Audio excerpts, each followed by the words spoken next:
Boa noite, pessoal. Em nome do Pai, do Filho e do Espírito Santo. Amém. Louvado seja o nosso Senhor Jesus Cristo, Sua Mãe Santíssima Virgem Maria, para sempre seja louvado.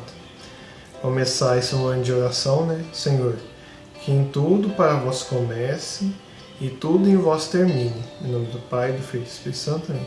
Acalmar o nosso coração para a gente escutar e deixar Deus falar, né?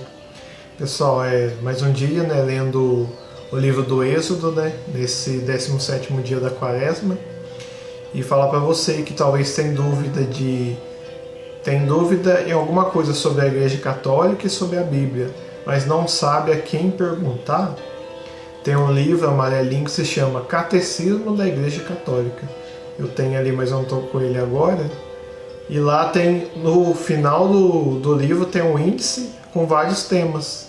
E se você tem alguma dúvida, você olha os temas lá e lá lá você vai achar o número da página e o que a igreja está dizendo. Lá é tudo assim que a igreja ensinou. Ele está num compilado assim, né? Numa junção do que o leigo, né, precisa saber para estar de acordo com o ensinamento da igreja. Aí ele tem tudo assim falando, moralmente falando, né? Então, dúvidas sobre alguma questão da Igreja Católica, vai lá no Catecismo da Igreja Católica. E lá vai estar escrito o que a Igreja está ensinando. Não é o que eu acho, o que algum católico acha. Não, aquilo é, desde o tempo de Jesus veio vindo, aquilo é o cerne dos ensinamentos da Igreja. Né? Que a Igreja, fundada por Pedro, fundada por Jesus em Pedro e vem vindo até hoje, até nós, a Igreja Católica, né? Aí essa parte é sobre a história da igreja, aí é outros livros para estudar. Mas dúvidas sobre a igreja, catecismo da Igreja Católica. Amém? Porque a gente não pode discutir o que a gente não conhece. Então, né? Se tem alguma dúvida do que a igreja ensina, catecismo da Igreja Católica. O Pai, do Filho e do Espírito Santo também. Êxodo 17. A água do rochedo. Versículo 1. Toda a comunidade dos israelitas partiu do deserto de Sim, seguindo as etapas indicadas pelo Senhor, e acamparam em Rafidim.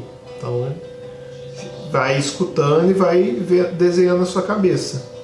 O povo israelita saiu do deserto de Sim e foi para Rafidim, cumprindo o que o Senhor tinha dito. Mas não havia água para o povo beber. Então o povo pôs a discutir com Moisés, dizendo: dá-nos água para beber. Então o povo começou a discutir com Moisés.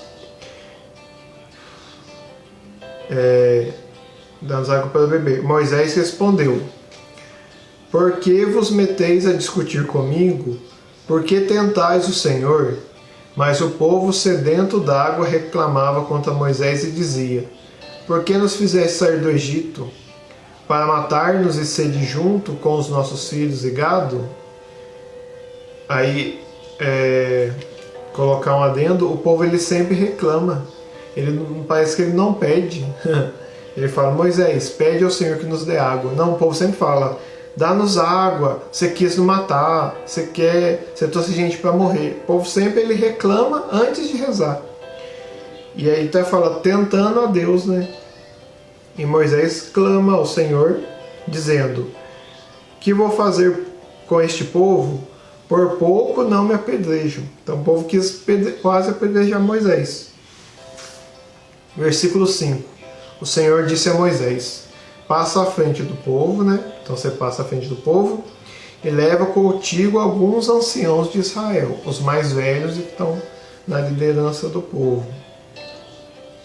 Pega a vara com que fizeste o rio Nilo e caminha. Aquela vara de Deus que transformava em serpente e abriu o mar vermelho. Eu estarei na tua frente sobre o rochedo. Lá no monte Horebe baterás no rochedo e sairá água para que o povo possa beber. Moisés assim o fez na presença dos anciãos de Israel. Versículo 7. Chamou o lugar com o nome de Massa e Meriba, por terem os israelitas discutido e tentado o Senhor, dizendo: o Senhor está ou não está no meio de nós? Então o povo disse isso: a gente está morrendo de sede, Que Deus é esse? Misericórdia. É um Deus que abriu o mar, tirou eles do Egito, transformou lá o rio Nilo em sangue, que deu comida, deu carne no meio do deserto. E aí, quando eles estão morrendo de sede, em vez de ele clamar para Deus pedindo socorre no Senhor, eles começam a reclamar: será que esse Deus existe? Então olha só a diferença. O povo ele não pede para Deus ajuda. O povo reclama ele reclama, né? Não, eu ia falar não do auxílio de Deus. Ele reclama de uma coisa que eles nem pediram para Deus ajuda. E põe Deus à prova, sendo que ele já deu várias provas de que ele é o Deus verdadeiro. Amém? Eu estou lendo aqui o Êxodo, né? Eu estou vendo que ele é um resumo do finalzinho aqui do Gênesis, né? Porque no Gênesis tem mais detalhes sobre essa parte da rocha, né? Mas como não está aqui, nós não vamos falar disso, né? Vitória sobre os amalecitas. Versículo 8. Então os amalecitas vieram combater contra os israelitas em Rafidim, onde eles estavam. Moisés disse a Josué: escolhe alguns homens. Eu estou olhando assim para não acertar aqui, né?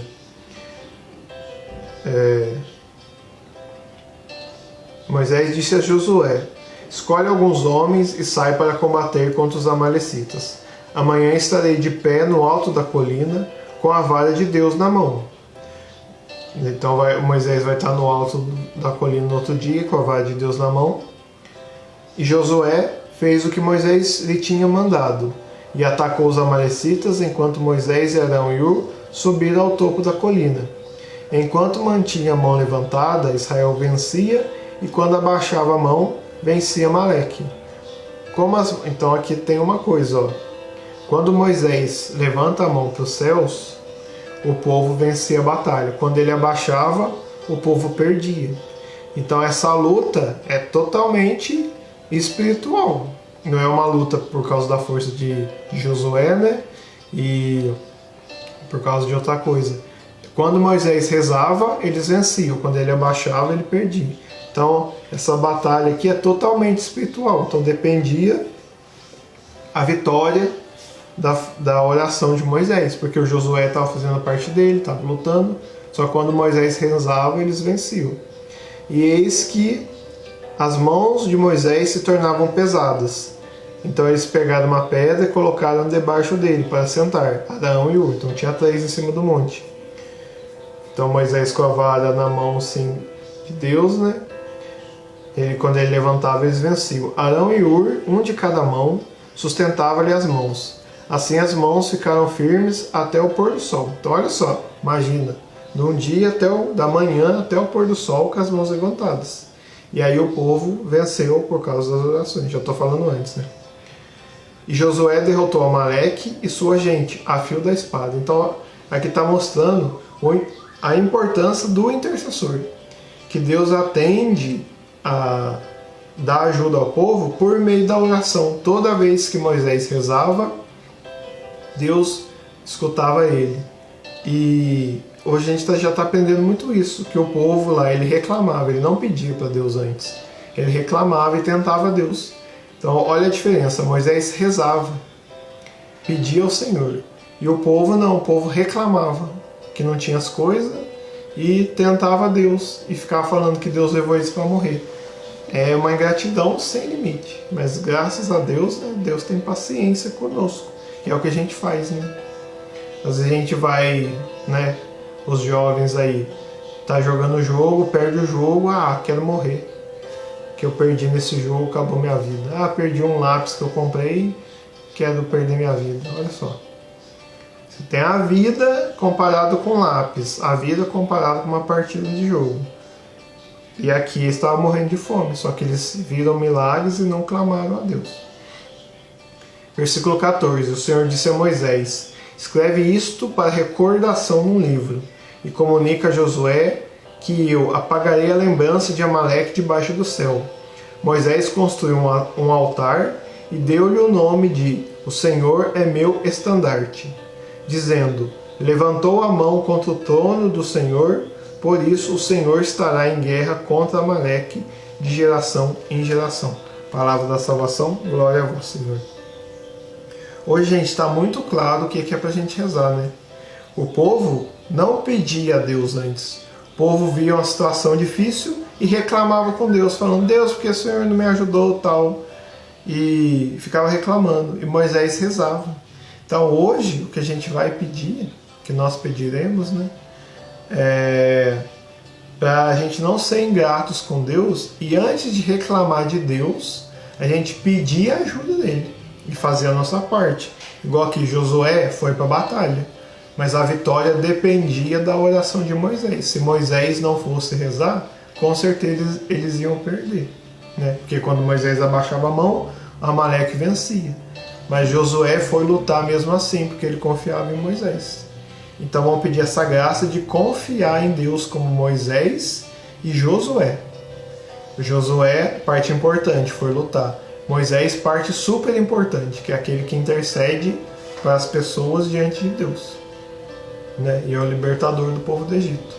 E pedir para Deus nos livrar todos nós desse mal de, diante de uma situação ruim, lembrar de Deus para reclamar dele. Misericórdia. Como a gente viu aqui no Êxodo, às vezes as pessoas lembram de Deus só para falar que ele não as ajudou, mas a pessoa nem pediu ajuda de Deus. Então olha só a ingratidão. Quantas vezes Deus nos livrou e diante de uma dificuldade, em vez de a gente pedir socorre no Senhor, às vezes a oração o Senhor vai deixar eu morrer aqui? O Senhor não gosta de mim? Por isso que eu não creio no Senhor. Olha só, misericórdia. É igual um filho ingrato falar com o pai. O pai cuida dele a vida inteira e o filho chega e o Senhor não fez nada para mim. Então é a dor igual do filho pródigo, né? Então hoje nós pediremos a Deus para Ele nos dar força, para a gente pedir perdão de todo o mal que a gente blasfemou contra Deus, né? Porque na verdade tentou Deus, né? Deus, então faz isso se o Senhor é Deus. Então tá provocando Deus para ele fazer uma coisa, para ele provar quem ele é. E Deus não tem que provar nada para ninguém, porque ele é Deus. Nós que devemos agradecer pelo dom da vida de Deus, de nossa vida, né? E o dom da vida de Deus, né? Deus é eterno, né? Então hoje a gente pede e deixa Deus agir no nosso coração, né? Pede essa graça de, na hora da dificuldade, não murmurar, mas pedir o auxílio de Deus. Evitar toda reclamação e pedir a graça de Deus. Senhor, eu estou necessitado da sua ajuda, me ajuda. Em vez de falar, cadê o Senhor? Não. Senhor, me ajuda. Então a oração de hoje vai que tenhamos mais me ajuda, Senhor, do que o Senhor não me ama, o Senhor quis me matar e etc. Então nós pedimos, Senhor, essa graça olhando para sua cruz. Me ajuda, Senhor. Me ajuda, me auxilia. E banir da nossa mente, do pensamento, toda malcriação, né, e toda murmuração. Em vez da reclamação, vamos dizer, Senhor, me ajuda. Eu necessito da sua ajuda. O povo está morrendo de sede e nós precisamos da sua ajuda. Nos ajuda, Senhor. Em nome do Pai, e do Filho, e do Espírito Santo. Amém. Creia na sua oração, porque isso é fé, que Deus escuta. Salve Maria Santíssima.